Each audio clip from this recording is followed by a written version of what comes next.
Ya les dije a ustedes que el principio general que nosotros vimos en la parte inicial del capítulo 6 de Romanos es que nosotros estamos ya muertos al pecado, pero estamos ahora vivos para Dios. Ese es el principio general que Pablo denota o habla de él en los primeros versos bíblicos, del verso 1 al verso 14.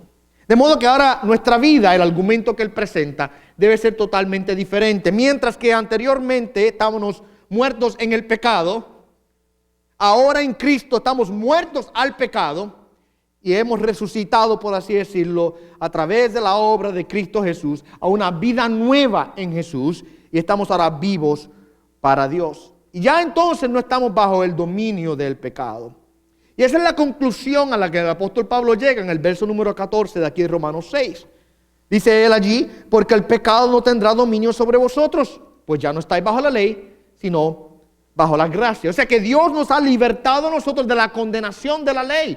La ley nos dice, tú pecaste, tú estás condenado a la cárcel. Eso es lo que hace la ley. Pero en Cristo Jesús, Dios nos ha libertado a nosotros del dominio de la ley y por tal razón nos ha libertado de la condenación de la ley.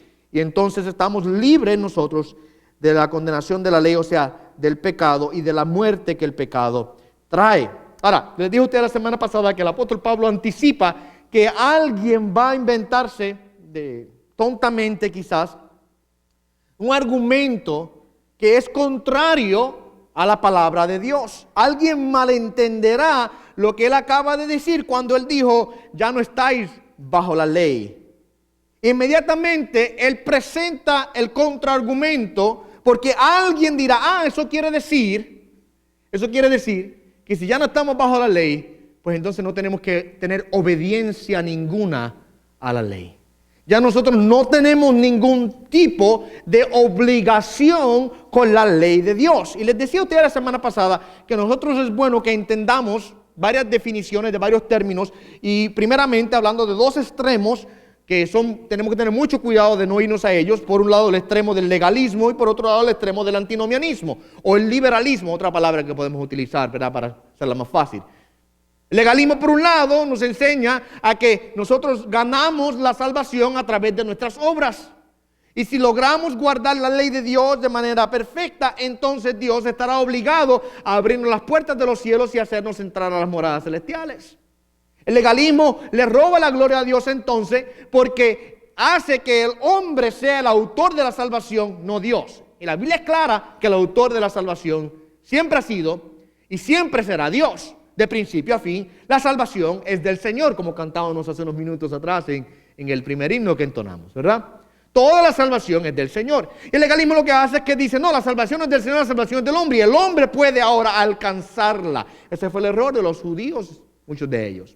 Fariseos, por ejemplo, pensaban que ellos lograrían o alcanzarían salvación a través de un mantenimiento perfecto, una observación perfecta de la ley de Dios, lo cual bien sabemos nosotros que es imposible. Al otro lado de eso tenemos el antinomianismo o liberalismo, y ya hablamos de esto, que es un tipo de anarquía espiritual en donde la persona ahora dice, no hay ley, no hay responsabilidades, no hay obediencia, hagamos lo que querramos, vivamos como querramos, ya la gracia de Dios cubre nuestros pecados, así que no tenemos que preocuparnos por ningún tipo de obediencia en nuestra vida, no tenemos que preocuparnos por ser sometidos al Señor, humillados. Y estos dos extremos, mis amados hermanos, son extremadamente peligrosos para el cristiano y tenemos que guardarnos y cuidarnos de él. El liberalismo o el antinomianismo, uno que se está haciendo muy común hoy día, acuérdese que la noción del mundo, la forma de pensar del mundo, es que usted es dueño de su propia vida y que nadie puede o debe decirle a usted lo que usted debe hacer. La idea ahora de que alguien puede poner sobre usted alguna demanda u obligación y obligarlo a usted a que usted se comporte de una manera, es extraña al mundo, muy extraña al mundo. El mundo dice, sé tú mismo. Sé el capitán de tu barco. Sé el dueño de tu vida. El cristianismo dice, el evangelio dice, pierde tu vida para que la halles.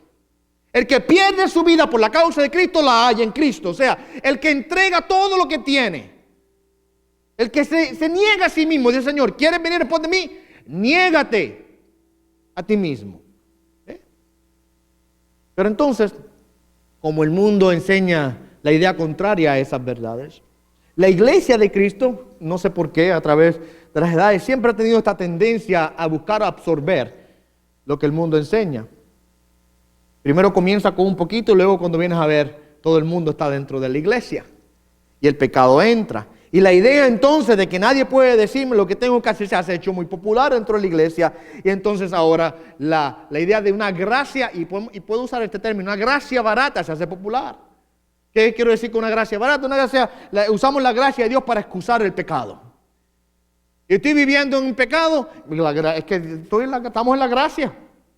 Y estoy practicando todo tipo de engaño, de fornicación, de robo, de mentira, de orgullo. Y pues, haga la lista. Y la excusa viene, estamos en la gracia. Practiquemos todo eso porque estamos en la gracia. Y esa es una forma de ver lo que es el liberalismo, el antinomianismo. Y Pablo sabía que cuando él dijo, ya no estamos bajo la ley, sino bajo la gracia, alguien vendría y diría, pues si ya no estamos bajo la ley, sino que estamos bajo la gracia, pues no hay obediencia requerida entonces a la ley.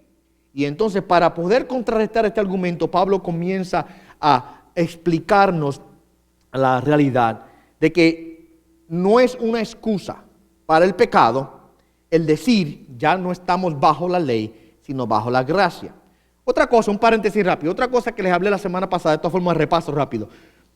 Respecto a la ley de Dios, les dije a ustedes que es importante que entendamos los tres diferentes facetas de la ley de Dios, o agrupaciones, ¿verdad? La ley civil, la ley ceremonial y la ley moral. La ley moral es la ley perfecta, santa, eterna de Dios, que está basada en los atributos morales de Dios. Cuando Dios dice no mentirás en el Antiguo Testamento, ese mismo no mentirás se transfiere al Nuevo Testamento porque está basado en los atributos de santidad y de perfección divina. Y porque no estamos bajo la ley ahora en el Nuevo Testamento, no quiere decir que el mandamiento no mentirás se eliminó. Es más, les decía a ustedes que todos los mandamientos de la ley moral de Dios se transfieren del Antiguo Testamento al Nuevo. Están ahí, usted los puede ver. Cómo hay una transferencia de cada uno de ellos y se repiten. Lo que no se repite en el Nuevo Testamento son las leyes civiles y las leyes ceremoniales. Leyes civiles que eran para la gobernanza del pueblo de Israel y las leyes ceremoniales para lo que era la institución del sacerdocio y cómo se ofrecían las ofrendas y cómo se hacían los sacrificios. Y ya esas leyes, por así decirlo, fueron abolidas por Cristo en la cruz. Cristo cumplió ya todas las demandas de los sacrificios de la ley. Ahora nosotros no estamos en la ley, bajo la ley, porque la ley no tiene dominio condenatorio sobre nosotros, aún en el aspecto moral. Ahora no quiere decir, porque no estoy bajo la ley, porque ya perdió el dominio condenatorio sobre mi vida, que ahora yo voy a abandonar la obediencia a la ley moral de Dios. La ley moral de Dios es perfecta, es santa, eterna, lo veremos en el capítulo número 7. Es bueno el mandamiento, es santo el mandamiento. El problema no es con la ley, el problema es con ¿quién? El problema es conmigo, el problema es con nosotros, mis amados hermanos. Y el hecho que ya no estamos bajo la ley, porque la misma ya no tiene poder condenatorio sobre nosotros, porque Cristo nos libertó del pecado, no quiere decir ahora que yo puedo usarla como excusa para echar las manos hacia arriba y decir, como ya no estamos bajo la ley, pues entonces nos olvidaremos de la misma. Y ese es el argumento que Pablo quiere tratar de que entendamos. El verso número 15 dice, pecaremos porque no estamos bajo la ley, sino bajo la gracia. La respuesta es bien clara, es bien cortante, es un simple no, de ningún modo. Les dije a ustedes que la frase es una negación absoluta, que podemos decirlo no, simplemente no y 1000 veces no. ¿Okay? Esa es la forma, o como en un lenguaje que nosotros a veces usamos con nuestros hijos, no y punto, ¿verdad? Entonces cuando papá y mamá me decían y punto, ya yo sabía que había que parar porque hasta ahí llegaba el asunto. ¿Verdad que los hijos tienen la tendencia a empujar un poco? A ver, papi, pero no. Pero papi, pero no. Y cuando yo decía no y punto, cuando papá decía eso, ya, ok, se acabó. Si sigo viene el castigo, ¿verdad? Y esa es la idea detrás de esa. ¿Por qué? Porque la mera sugerencia de que la gracia de Dios es una licencia para pecar es totalmente contradictoria a la naturaleza de la gracia. ¿Por qué? Porque el propósito de la gracia es específicamente libertar al creyente del dominio del pecado. ¿Cómo entonces puede el hombre usar la gracia como excusa para continuar en pecado? Si Dios con la gracia ahora nos libra del dominio del pecado. ¿Ok? Porque en la gracia Dios no solamente nos justifica, sino que también nos transforma. Nos da un corazón nuevo, nos da una vida nueva. Así que una vida que ha sido justificada por la gracia de Dios es una vida, mi amado hermano, que también es transformada por la misma gracia.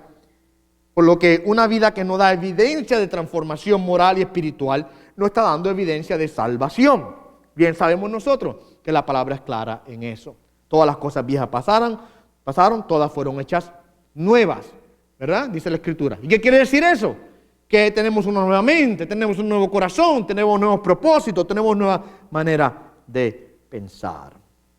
Ahora, para ampliar su argumento en contra de esta idea de que yo puedo usar la gracia o el hecho de que ya no estamos bajo la ley, ¿verdad? Que la ley ya no tiene dominio condenatorio sobre nosotros y que por tal razón yo puedo ahora pecar. Para ampliar esto, Pablo comienza a darnos una explicación respecto a que nosotros no podemos servir, y ese es lo que el argumento que él presenta en el verso 16, y luego el verso 17 en adelante, que es realmente donde estaremos plantados en esta mañana la mayor parte del tiempo.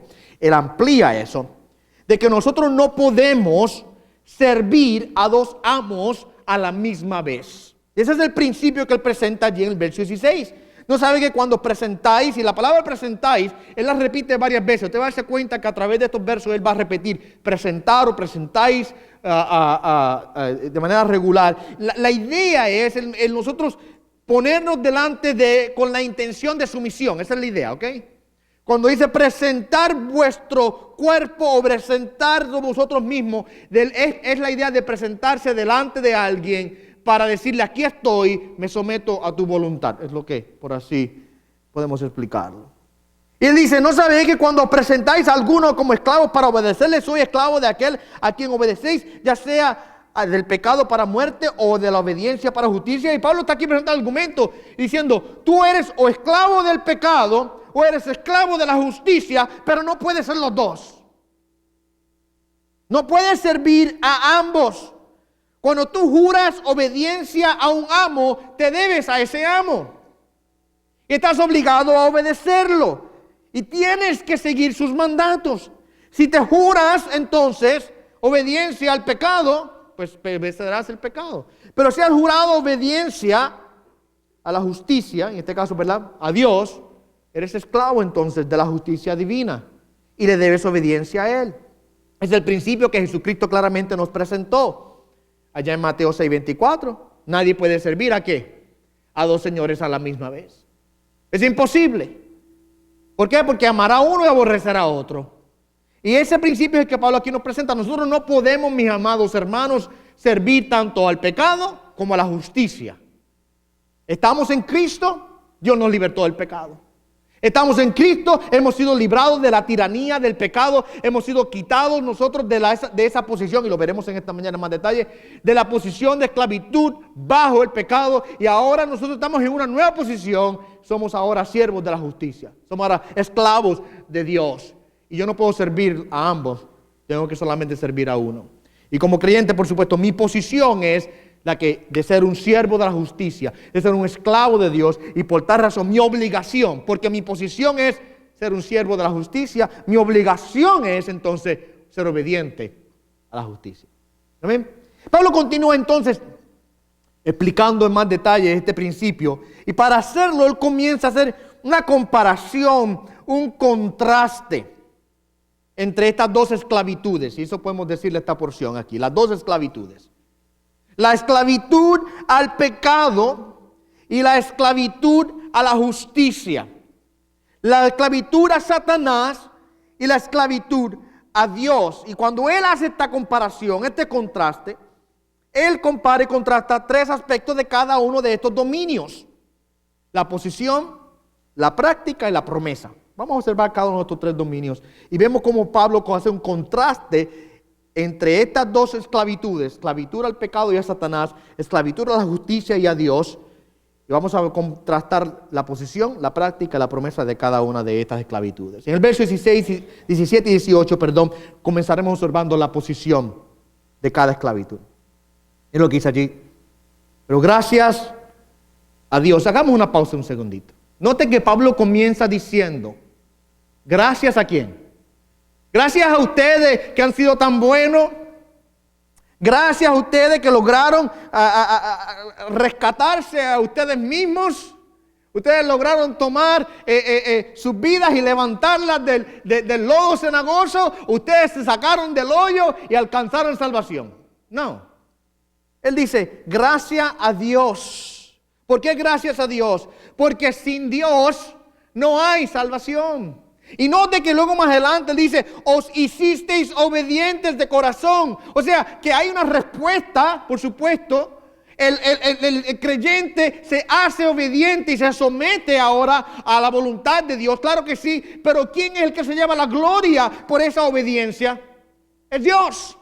Porque es Dios el que obra, es Dios el que cambia, es Dios el que hace la transformación. Si no es por el poder divino, nosotros todavía estaríamos siendo esclavos del pecado. Estaríamos todavía en esa posición, un estado de esclavitud bajo el pecado y bajo Satanás. Así que damos gracias a Dios porque es Dios el que ha hecho la obra en nuestras vidas. ¿Y sabe qué? Todas aquellas personas, yo creo, que han sido transformados por el poder del Evangelio de Jesucristo, deben confesar en sus corazones, confesamos en nuestros corazones esta realidad. Todos ustedes lo saben. Mire, cuando usted ora a Dios y usted le da gracias a Dios por su salvación, usted ora por gratitud. Usted dice, Señor, te doy gracias que yo fui tan bueno y vine a ti. ¿Así usted ora? Señor, yo te doy gracias porque yo pude abrir mis ojos y pude verte. No. ¿Cómo nosotros oramos? Gracias porque me salvaste, gracias porque me rescataste, gracias porque me transformaste, gracias porque me encontraste y me hallaste y me traíste, gracias porque me diste vida, gracias porque abriste mis ojos. ¿Verdad que sí?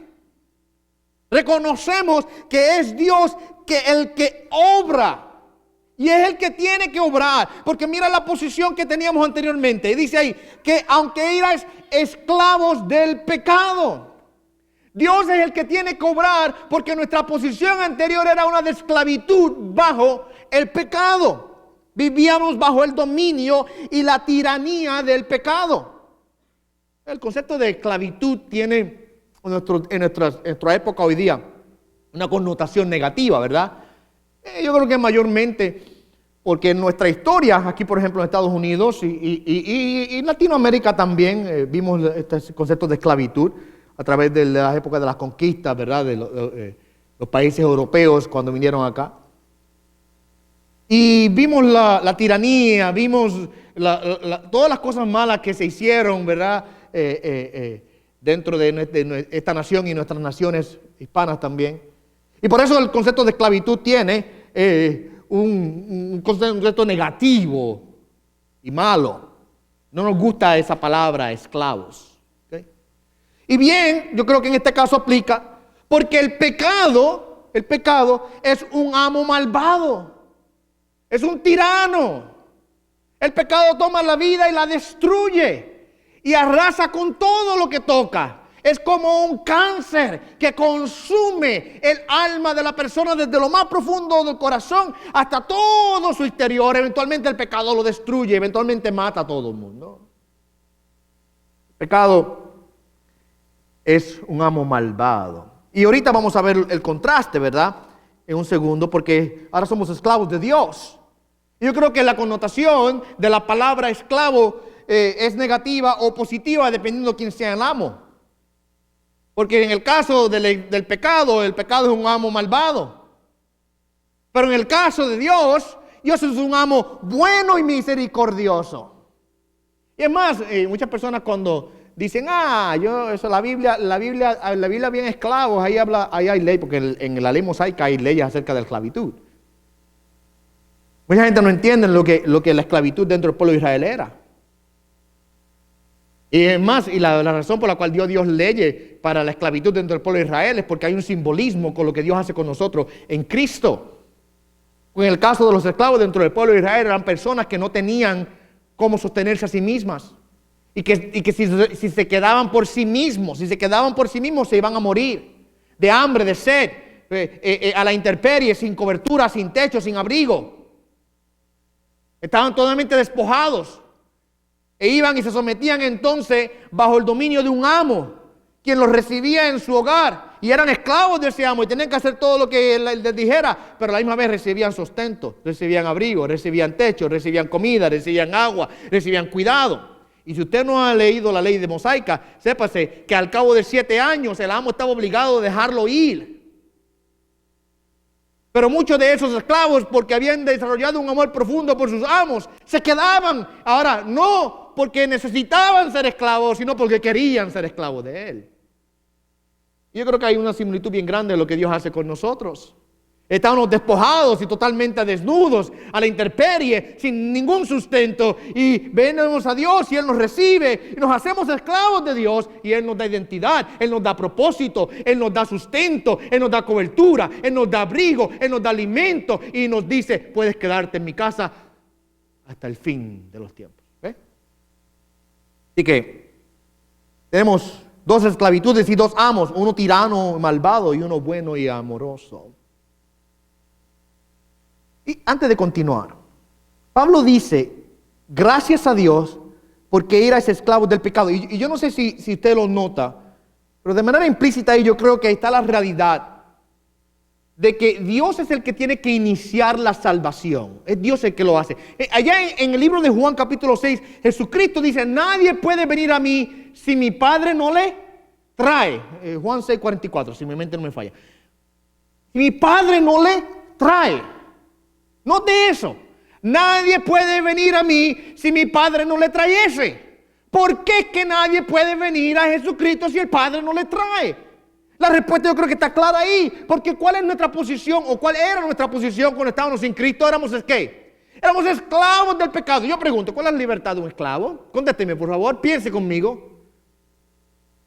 ¿Qué libertad tiene un esclavo? Ninguna. El esclavo está bajo total sumisión de su amo. Y no puede libertarse por sí mismo. El esclavo no puede decirle a su amo, me voy a salir de tu poder y de tu autoridad. Es más, otro ejemplo bíblico del Antiguo Testamento. La única manera en que un esclavo podía librarse de la autoridad de un amo era si otro pagaba el precio de su redención. Y ahí está el concepto de redención. Tenía que ser redimido de su esclavitud. Y alguien tenía que venir donde el amo y decirle, ¿cuánto es? Tanto. Y el otro venía y pagaba el precio y redimía al esclavo y lo podía comprar para sí mismo. Y eso fue literalmente lo que Cristo hizo con nosotros, mis amados hermanos. Que a través de su sangre fuimos redimidos. ¿Usted entiende eso, verdad? La palabra enseña claramente eso. Él dio el precio de nuestra redención, la sangre del Cordero de Dios. ¿Y qué es eso? Cuando en aquel momento Dios paga el precio que el amo del pecado exigía y nos liberta de la esclavitud del pecado. Así que es Dios el que tiene que hacer la salvación. Por supuesto, siendo Dios el que hace la obra de la salvación, bien lo entendemos, hay un resultado latente y vigente y visible en la vida del creyente, y es la obediencia. Mira lo que dice el resto del verso. O si fuiste obedientes de corazón a aquella forma de doctrina a la que fuiste entregados. Claro que procede la obediencia. Cuando Dios rescata a un esclavo que está bajo la tiranía del pecado y lo trae ahora a la libertad que tiene en Cristo Jesús, el resultado de la obra, por supuesto, que Dios ha hecho, es que la persona se hace obediente a Dios. ¿Ok? Hablemos un poco de la obediencia. La obediencia no otorga salvación. Yo creo que esto es bien claro y yo lo he hablado en un sinnúmero de ocasiones. La obediencia no otorga salvación. Ese fue el error de los judíos y es el error del legalista, que piensa que por el mantenimiento fiel de las leyes puede alcanzar la salvación. No, mi hermano, es imposible.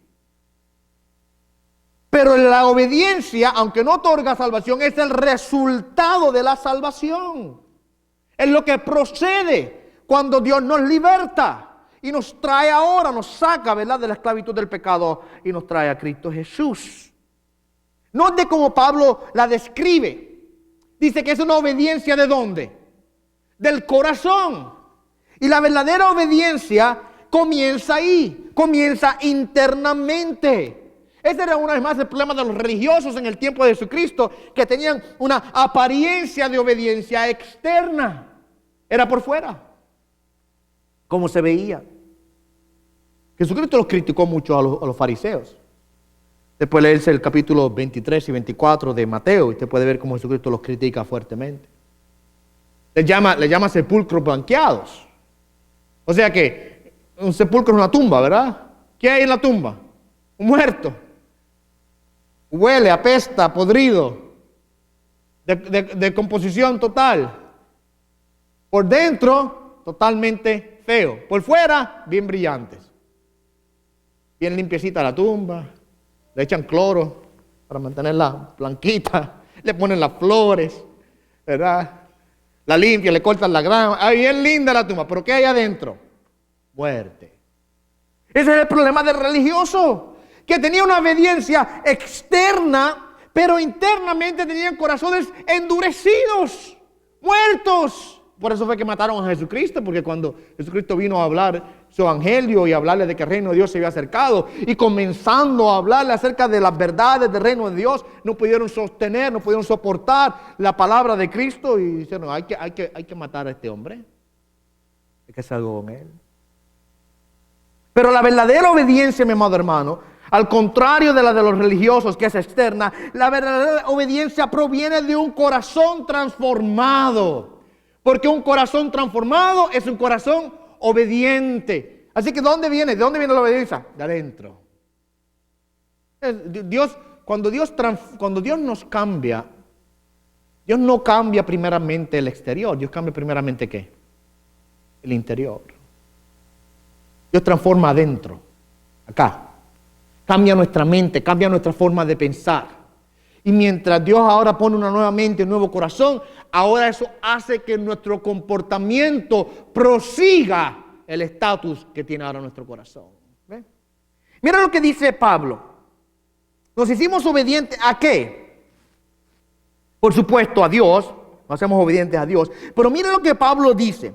Nos hicimos obedientes de corazón a aquella forma de doctrina a la que fuisteis entregados. Note algo, que en vez de decir, os hiciste obedientes a Dios, lo cual está implícitamente yo creo que descrito ahí, porque cuando dice la forma de doctrina que fuiste entregado, está hablando de la doctrina de Dios.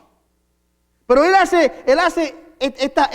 usa esta frase, nos hicimos obedientes a la doctrina. ¿Por qué? ¿Por qué él hace esto? Yo creo que es muy apropiado que él lo diga de esa manera.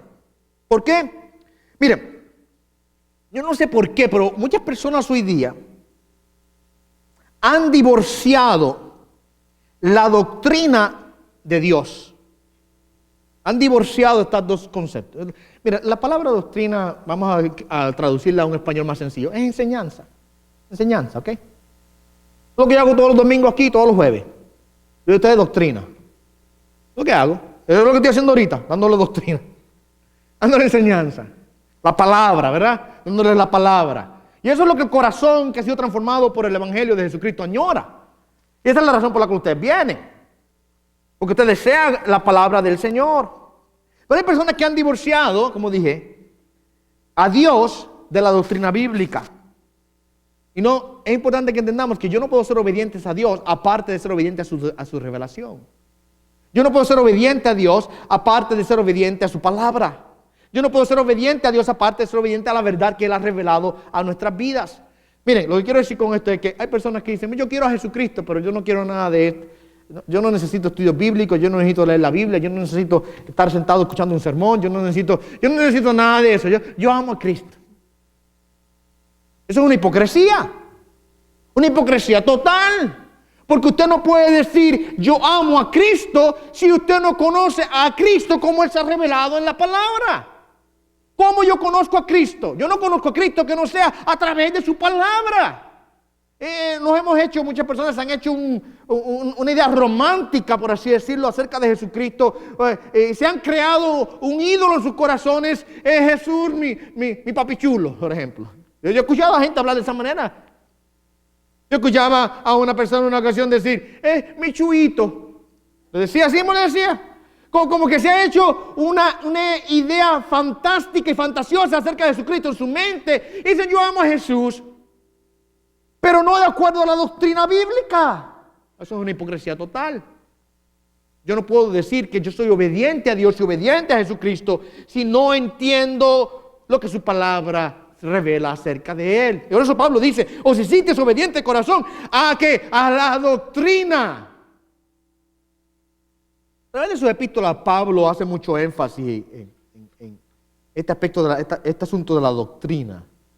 Y en la relación que la verdad, la doctrina, la enseñanza de Dios tiene con la vida práctica del creyente. En sus epístolas pastorales a Timoteo y a Tito, Pablo una y otra vez les exhorta a que esté allí constantemente, siempre en la doctrina, en la palabra. Segunda de Timoteo, por ejemplo, 4:1-3, allí Pablo hace un encargamiento solemne a Timoteo. Te encargo solemnemente, en presencia de Dios y de Jesucristo, que ha de juzgar a los vivos y a los muertos por su manifestación y por su reino. Mira, dice, predica la palabra, dice Timoteo. Timoteo, no abandones la doctrina. Importante. Constantemente continúa instruyendo a tiempo y afuera de tiempo, o sea, cuando te quieren escuchar y cuando no te quieren escuchar. Lo que quiere decir. Cuando dice a tiempo y fuera de tiempo, está queriendo decir que hay tiempos en los cuales la palabra de Dios es bien recibida por la gente y hay tiempos en los cuales la gente se tapa los oídos. Continúa en la doctrina, Timoteo, te escuchen o no te escuchen. Continúa enseñándola. Mira lo que dice el verso 3. Porque vendrá tiempo que no soportarán la sana doctrina, sino que teniendo comezón de oídos, acumularán para sí mismos maestros conforme a sus propios deseos. ¿Okay? La advertencia es clara. Predicamos la palabra, enseñamos la palabra. Mira lo que Pablo dice a Tito, por ejemplo, en Tito 1:9. Reteniendo la palabra fiel que es conforme a la enseñanza, para que sea capaz también de exhortar con sana doctrina y refutar a los que contradicen. Está hablando de los requisitos de un pastor. Tiene que retener, el que quiere ser obispo, pastor, anciano, tiene que retener la palabra fiel conforme a la enseñanza, conforme a la doctrina. ¿Para qué? Para que pueda exhortar con sana doctrina y refutar a aquellos que contradicen. Es importante, es central. A Tito le dice también en Tito 2:1, pero en cuanto a ti, es un consejo que le da a Tito personalmente, en cuanto a ti, enseña lo que está de acuerdo con la sana doctrina. No te apartes de ahí, no te separes de ahí, en otras palabras. ¿Por qué? Porque es imposible nosotros separar, mis amados hermanos, la doctrina de la vida práctica del creyente. No podemos. Pablo dice, nosotros éramos, esta es la posición, éramos esclavos del pecado, pero ahora hemos sido librados de la esclavitud del pecado y hemos sido hechos ahora siervos de la justicia, es lo que continúa diciendo el verso 18. Y nos hemos sido obedientes, nos hemos hecho obedientes a la doctrina de Dios. Verso 18 ahora dice, y habiendo sido libertados del pecado, el yugo del pecado fue roto, os habéis hecho siervos de la justicia. Nuestra posición anterior era esclavos del pecado, ahora somos esclavos de la justicia. Así que ahí dice siervos de la justicia.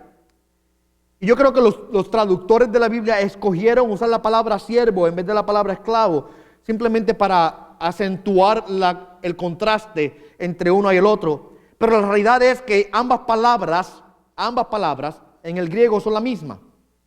Son la misma, doulos, es la raíz del griego, doulos. Y hay una sola forma de traducir esa palabra doulos, es esclavo. No hay otra forma de traducirla. Al español, al inglés, no importa el idioma, la única forma de traducirla es esclavo. Hay muchas palabras en griego para describir a un siervo, pero para describir a un esclavo hay solo una, doulos. Esa es la misma palabra. Así que podemos traducir el texto de esta manera.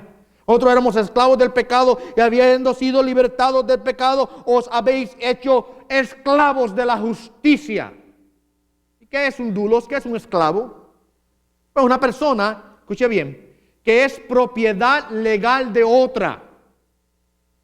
Un esclavo es una persona que es propiedad legal de otra, que toda su vida y que todo su propósito es determinado por su amo. Ahora, yo creo que usted piense en eso un segundo respecto a relación a Cristo. Nosotros no somos nuestros. Fuimos comprados con sangre, dice el apóstol Pablo en la epístola a Corintios, ¿verdad? Nosotros no nos pertenecemos a nosotros mismos. Dios pagó un precio y fue la sangre de su Hijo amado. Y ahora yo soy propiedad legal de Dios. Le pertenezco a Dios. En el primer capítulo de Efesios dice allí Pablo que hemos sido sellados con el sello del Espíritu Santo. Un sello de propiedad. Una marca de identificación. Le pertenezco a Dios. Por eso soy esclavo de Él. Pues soy una propiedad legal de Dios. Él pagó el precio de mi libertad. Y ahora toda mi vida y todo mi propósito es determinado no por mí, ¿por quién? Por mi amo, que es Dios. Así que nuestra posición, en este contraste, ¿verdad?, de estas dos esclavitudes, nuestra posición, la posición es esclavos del pecado, en lo que éramos, ahora somos esclavos o siervos de la justicia en Cristo Jesús. Ahora, por supuesto, de la posición, mi amado hermano, proviene la práctica. Si usted es esclavo del pecado, usted actúa y se comporta de acuerdo a esa posición. Si usted es esclavo de la justicia o de Dios, usted actúa y se comporta de acuerdo a esa posición. Ahora veamos el próximo contraste, la práctica, verso 19. Hablo en términos humanos, hagamos una pausa ahí rápida. Dice, por causa de la debilidad de vuestra carne. ¿Qué quiere decir eso? La frase en términos humanos simplemente hace referencia a que él está usando analogías terrenales para explicar verdades celestiales. En este caso, Pablo está usando la analogía de la esclavitud. ¿Qué quiere decir esto? Déjenme explicarse en palabras bien sencillas. Que a veces nosotros nos tienen que explicar las cosas de forma que nosotros podamos entenderlas. Mira lo que dice, por causa de la debilidad de vuestra carne, o sea, por la causa de la naturaleza caída que tenemos. Hay cosas que están tan elevadas, mis amados hermanos, que nosotros no podríamos entenderlas si fueran explicadas a nosotros en términos celestiales. Y entonces Pablo dice aquí, estoy hablando de forma como hombre, estoy hablando en términos terrenales. Estoy tomando ahora esta idea de un esclavo que es esclavo del pecado y un esclavo que es esclavo de Dios para explicarles a ustedes la posición que teníamos y la que tenemos y la práctica que teníamos y que tenemos ahora, porque es una forma que ustedes pueden entenderlo. Y así es con muchas cosas en la Biblia. Dios tiene que usar analogías y términos terrenales para ilustrar verdades celestiales y divinas. De otra manera no las podríamos entender. No sé si usted se ha dado cuenta de esto. Que el hombre, por más imaginación que tiene, nunca puede ir más allá de lo creado. Aún en la ciencia ficción, mi amado hermano. En las novelas, aún en las películas que hacen, que si de extraterrestres o de... El hombre no puede ir más allá de los límites de la creación. ¿Por qué? Porque es lo que nosotros podemos entender y comprender. Y lo mismo en este caso. Pablo dice, estoy dando términos terrenales para que me puedan entender. Estoy usando una analogía de esclavos para que puedan entender este asunto de nuestra posición anterior y presente y nuestra práctica anterior y presente. ¿Ok? Ahora, mire el contraste de la práctica anterior y de la práctica presente. Porque de la manera que presentasteis vuestros miembros como esclavos a la impureza y a la iniquidad, para iniquidad, hagamos una pausa ahí, interesante que él usa la frase iniquidad o la palabra iniquidad 2 veces. Esa es la práctica de nuestra posición anterior. ¿Qué hacíamos anteriormente? Nosotros presentábamos, y recuerden ustedes que anteriormente que les dije que él va a usar la frase presentáis, o presentábamos, o presentasteis, o presentar en varias ocasiones, y lo que quiere decir es una forma de nosotros voluntariamente someternos a algo, o hacer algo con la intención de humillarnos y someternos sobre eso. De la forma en que nosotros anteriormente presentábamos nuestros miembros, y con eso nuestros miembros está diciendo todo nuestro ser, nuestro corazón, nuestra mente, nuestro cuerpo, todo lo que somos, como esclavos, y mira lo que dice ahora, a la impureza y a la iniquidad. La palabra iniquidad del griego anomia, que literalmente quiere decir sin ley, sin regla, sin comportamiento apropiado. Y eso es lo que hacíamos anteriormente. Nosotros vivíamos una vida de impureza, nos presentábamos sometiéndonos como esclavos a la impureza y a la iniquidad y mire qué interesante, para iniquidad. Nos sometíamos a la impureza y la iniquidad para iniquidad. O sea, que el resultado de nuestra condición interna era constantemente vivir una vida de total anarquía espiritual y desobediencia. Así que nuestras vidas eran sometidas a la iniquidad, resultando en más y más iniquidad. ¿Ok?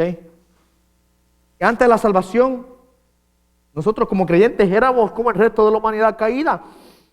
No había otro deseo, no había otra habilidad en nosotros que seguir simplemente la inclinación natural de la impureza y la iniquidad, o podemos usar la palabra anarquía también como sustituto. ¿Okay? Estos dos términos hacen referencia a nuestro estado interior e externo. Impureza, lo que hay en el corazón. Iniquidad, lo que resulta ahora en lo exterior. Y eso era lo que nosotros hacíamos. Una vida pecaminosa, mi amado hermano, que iba constantemente creciendo en más y más iniquidad. Por eso dice, nosotros presentábamos nuestros cuerpos, nuestros miembros como esclavos a la impureza y a la iniquidad para iniquidad. Iba creciendo. Es como un cáncer que se reproduce. Y va creciendo más y más hasta que destruye todo el cuerpo. Y el pecado reproduce más pecado, la iniquidad reproduce más iniquidad hasta que destruye a la persona completa. Ahora, nuestra práctica presente es opuesta a esa. Mira lo que dice, de la manera en que nosotros lo hacíamos allá. De la manera en que anteriormente nosotros presentábamos a nuestros miembros como esclavos a la impureza, a la iniquidad. Ahora, ¿ves? En aquel momento yo lo hacía con gusto, en aquel momento yo lo hacía con sumisión, en aquel momento lo hacía naturalmente, en aquel momento ni pensaba en lo que hacía, sino que vivía una vida de pecado. Y de esa misma manera, con total voluntad, con total sumisión, tengo que ahora presentar nuestros miembros. No como esclavos a la impureza y a la iniquidad, sino como esclavos a la justicia. Note que en el primer caso, o en la práctica anterior, resultaba en la contaminación total de la vida. Dice, presentábamos nuestros miembros a la impureza y a la iniquidad, para iniquidad. ¿El resultado? Más iniquidad. Ahora, en Cristo Jesús, presentamos nuestros miembros como esclavos a la justicia para santificación. Ahí está el resultado opuesto. Mientras que anteriormente, mi amado hermano, íbamos creciendo en iniquidad como un cáncer, como dije, que destruye el cuerpo de la persona. Ahora, en el caso, mi amado hermano, nosotros en Cristo Jesús presentamos nuestros cuerpos ahora como esclavos, nuestros miembros como esclavos a la justicia para nuestra santificación. Y vamos creciendo en santificación. A medida que el creyente va viviendo una vida justa, una vida obediente, y a medida que va practicando con toda su fuerza, con toda energía, con todo el tiempo que él tiene, la obediencia a Dios, encontrará que en el proceso que sucedió anteriormente, en el cual íbamos de mal en peor, ahora se invierte y ahora vamos de mejor a mucho mejor. Mientras más vamos nosotros obedeciendo a Dios, más limpios, más puros, más santos y más conforme a la imagen del Hijo de Dios vamos siendo hechos. Ese es el proceso de santificación. Esa es la progresión de la vida del creyente. Y esa es la voluntad de Dios para nuestras vidas. Los que estaban aquí cuando leí la parte en Tesalonicenses capítulo 4, en la lectura inicial, allí el apóstol Pablo claramente dice, y esta es la voluntad de Dios para vuestras vidas, vuestra santificación. Eso es lo que Dios espera y desea y añora y demanda de nosotros. Así que mis amados hermanos, Dios ha cambiado nuestra posición. Noten algo. Dios ha cambiado nuestra posición. Por eso es que Pablo dice, doy gracias a Dios porque antes eras esclavos del pecado, pero ahora sois esclavos de la justicia. ¿Por qué? Porque Dios es el que transforma la posición nuestra. Pero nosotros ahora nos corresponde inquirir en la práctica, continuar y crecer en la práctica. Y dice ahora ustedes presenten vuestros cuerpos, vuestros miembros. Antes era a la injusticia, a la impureza, a la iniquidad. Ahora presentáis vuestros miembros a la justicia para santificación. Mientras que en la posición es Dios el que cambia la posición, en la práctica nosotros tenemos que someternos en obediencia a Él. ¿Sí? Un término que se utiliza en la teología haciendo referencia a esto es el monergismo y el sinergismo. O sea que le decimos palabras de domingo, ¿verdad? No es nada más y nada menos que una forma teológica de expresar la salvación y la santificación de esta manera. El monergismo simplemente hace referencia a que hay una sola fuerza. Mono quiere decir uno y gismo viene de la palabra energía o fuerza. Cuando hablamos de monergismo estamos hablando de que hay una sola fuerza que opera en la salvación. ¿Quién es el único que opera en la salvación? Es Dios. Y que podemos decir que la salvación es monergista. O sea que solamente hay una fuerza que opera en la salvación. Es Dios el que lo hace. Pero en la santificación podemos decir hay un sinergismo. Entonces cuando hablamos de sinergismo está hablando de dos fuerzas que cooperan unas con otras. Dos fuerzas que cooperan unas con otras. Y el sinergismo hace referencia a que nosotros cooperamos ahora con Dios en nuestra santificación. Nuestra voluntad la sometemos a Él y a través de la influencia de su Espíritu, a través de su palabra, ahora nosotros estamos en un círculo de crecimiento y de cooperación en el cual vamos yendo de un paso de santificación a otro. Vamos a cerrar con el último contraste entonces que Pablo hace. Vimos la posición, vimos la práctica, veamos la promesa. Cada esclavitud, tanto del pecado como de la justicia, viene con una promesa. Por supuesto, la promesa del pecado es negativa, la promesa de la justicia es positiva. Veamos el verso 20 en adelante. Porque cuando erais esclavos del pecado, erais libres en cuanto a la justicia. Eso es una referencia simplemente de que cuando estábamos en el pecado, eras libres en cuanto a la justicia. Quiere decir que no teníamos obligación ninguna con la justicia. O sea que cuando éramos esclavos del pecado no teníamos obligación con Dios. Pero ahora, y podemos invertir el argumento, ahora siendo esclavos de la justicia somos libres ¿de qué? Del pecado. Verso 21. ¿Qué fruto teníais entonces en aquellas cosas en las cuales ahora os avergonzáis? Déjeme traducírselo de una forma más entendible. Cuando estabais en la injusticia, en la iniquidad, en la impureza, en el pecado, ¿qué cosa buena tenías? ¿Algo bueno venía de eso? Eso es lo que quiere decir. ¿Qué fruto teníais en aquellas cosas de las cuales ahora os avergonzáis? O sea, aquellas cosas que son pasadas. El pecado de la vida anterior. ¿Qué fruto había en ello? ¿Qué fruto había? Mucha gente, ay sí, cómo se goza la gente.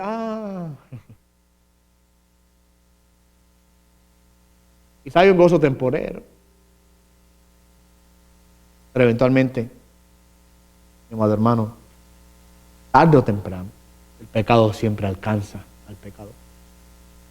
Las consecuencias del mismo, mi amado hermano, ya sean de manera temporal aquí en la tierra y eventualmente de manera eterna al otro lado de la muerte, se sufren. ¿Qué fruto bueno había? La pregunta yo creo que se responde casi automáticamente. Nada.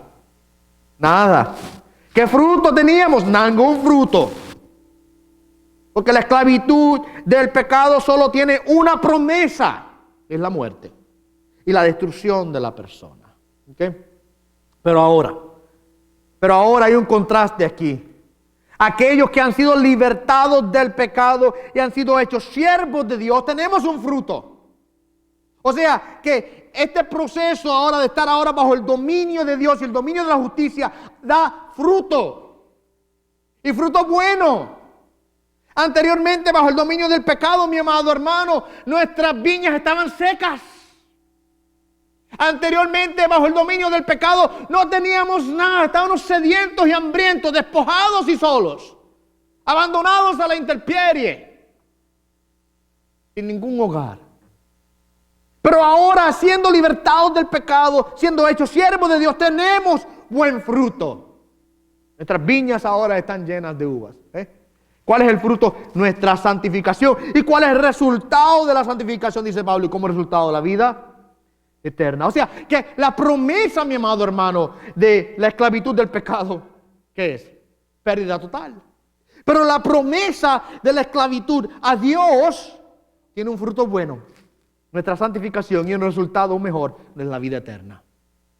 Así que, mi amado hermano, Dios nos ha librado de la tiranía del pecado, tanto actual como futura. Y al librarnos del mismo, mi amado hermano, ahora nosotros tenemos como resultado una promesa y un fruto hermosísimo para nuestras vidas. No quiere decir, por supuesto, que el creyente está totalmente libre de pecar o que perdió la capacidad de pecar. Bien sabemos que luchamos con el pecado, bien sabemos que que tenemos que batallar con él. En capítulo 7 lo veremos de manera más intensa, esta idea de la pelea y la batalla que tenemos con el pecado, lo veremos más adelante. Pero lo que quiere decir, mi amado hermano, cuando dice que ahora ya no somos libertados del pecado, hemos sido hechos siervos de Dios, lo que quiere decir es que ya nosotros no estamos bajo la tiranía actual del pecado que nos llevaba como un barco sin timón y sin capitán, y el viento nos arrastraba por cualquier lugar. Así era el pecado que hacía con nosotros anteriormente. Ya no somos indefensos. Ahora tenemos, mi amado hermano, libertad del pecado y no estamos sujetos ahora a la tiranía del mismo. Nosotros, por supuesto, ahora confiando en el Señor, somos libertados de esa esclavitud. Somos ahora traídos a una nueva esclavitud en Cristo, que realmente es la verdadera libertad. La esclavitud a Dios es la verdadera libertad. El servicio a Dios es la verdadera libertad.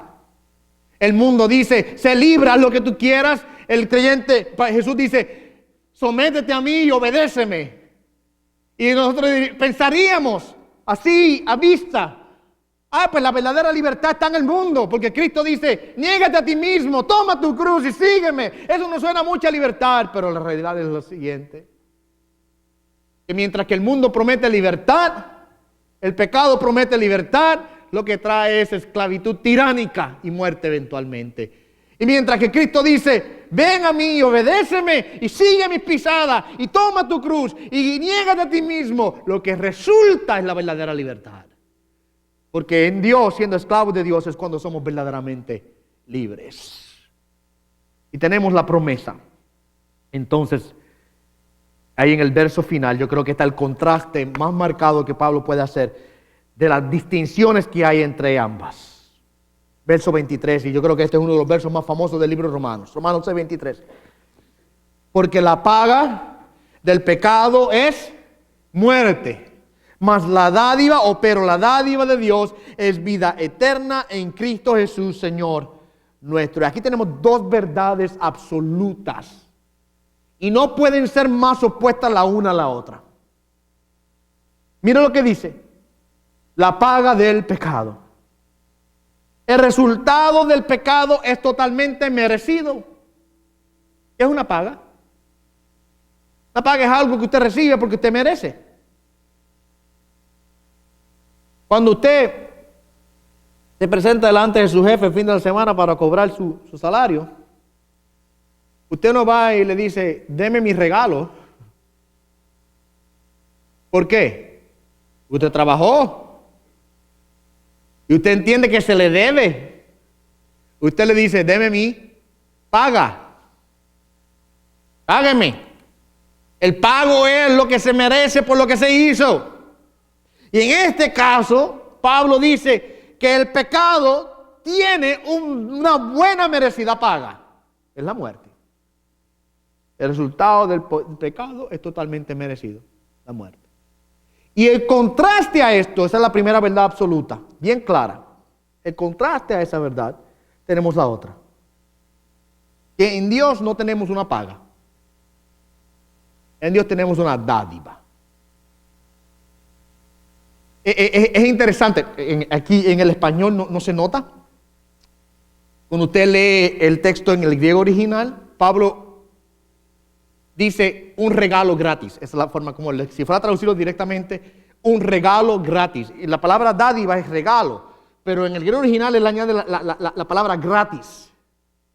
Un regalo gratis. Esa es la forma como él la escribe originalmente. ¿Y por qué? Yo creo que es una forma de enfatizar. Porque si es regalo, usted espera que ¿qué? Que sea gratis, ¿verdad? Qué lindo sería que yo le venga y le traiga un regalo a usted. Hermana, hermano, Dios le bendiga, feliz cumpleaños. Ay, qué lindo, hermano, $20. ¿Verdad? Como que no cuadra eso. Usted dirá, pero pastor, no era un regalo. El énfasis de Pablo ahí cuando dice un regalo gratis es para que entendamos que no hay nada que yo pueda darle a Dios a cambio de esto. No hay forma ninguna que yo pueda pagarle a Dios por lo que Él ha hecho por mí. No hay forma, mi madre hermana. No hay dinero, no hay obras. Absolutamente nada usted puede hacer por pagarle a Dios. ¿Por qué? Porque es una dádiva. La dádiva de Dios es vida eterna. Y claro, no es aparte de la persona que hace esa dádiva posible. Por eso Pablo aclara bien aquí. La dádiva de Dios es vida eterna en Cristo Jesús, Señor nuestro. Es a través de Cristo que la dádiva de Dios se hace posible. ¿Por qué? Y cerramos con esto. ¿Por qué? Porque el regalo, aunque es gratis, para el que recibe el regalo, alguien tuvo que pagar por él, ¿o no? Alguien tuvo que dar el precio. Las navidades están ahí a la vuelta de la esquina y siempre le compramos regalitos a nuestros hijos y los damos, ¿verdad? Aquí está el regalo. Yo no le cobro a mi hijo por el regalo de Navidad, porque entonces no sería regalo, ¿verdad? Pero yo tuve que pagar por él. Yo tuve que ir a la tienda y comprarlo. Tuve que sacar la billetera y hacer la transacción de adquirirlo. El mismo caso es con Dios. Su dádiva es gratis para nosotros.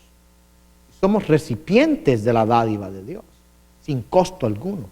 Pero hubo alguien que tuvo que pagar ese precio. Y por eso es que la nota aclaratoria aquí es importante. La dádiva de Dios es vida eterna en Cristo Jesús, Señor nuestro, porque es Cristo Jesús nuestro Señor quien pagó el precio de la dádiva de Dios. Y ahora podemos recibir el regalo gratis de parte de Dios porque Jesús pagó el precio. Y el contraste yo creo que es claro. Mientras que el resultado del pecado es totalmente merecido, el resultado ahora, el regalo de Dios, es totalmente inmerecido. Ninguno de nosotros lo merecíamos. Es por eso que es un regalo. ¿Cuántos pueden decir gloria a Dios por esta verdad? Amén. Demos gracias al Señor.